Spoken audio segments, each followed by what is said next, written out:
السلام علیکم پیارے بچوں، کیسے ہیں آپ سب؟ امید ہے خیریت سے ہیں، خیریت سے ہوں گے۔ آج ایک مزے کی نظم پڑھتے ہیں۔ نظم کا عنوان ہے بلا دفتر جائے۔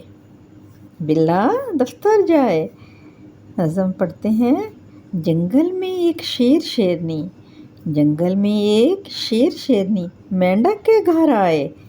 جنگل میں ایک شیر شیرنی، جنگل میں ایک شیر شیرنی مینڈک کے گھر آئے۔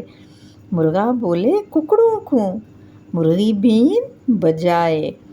مرغا بولے ککڑوں کو، مرغی بین بجائے۔ بکری ہے ٹیلے پر بیٹھی، بکری ہے ٹیلے پر بیٹھی بکرا پتنگ اڑائے۔ بکری ہے ٹیلے پر بیٹھی، بکرا پتنگ اڑائے۔ گھوڑی کی ہے چال نرالی، گھوڑی کی ہے چال نرالی گھوڑا بس میں جائے۔ ہرن کی پتلی پتلی ٹانگیں، ہرنی کھیر پکائے۔ بلی نے چوہے کو پکڑا، بلا دفتر جائے۔ تو یہ تھی کہانی، نظم تھی مزے کی، ٹھیک ہے؟ اوکے، اللہ حافظ، اللہ حافظ۔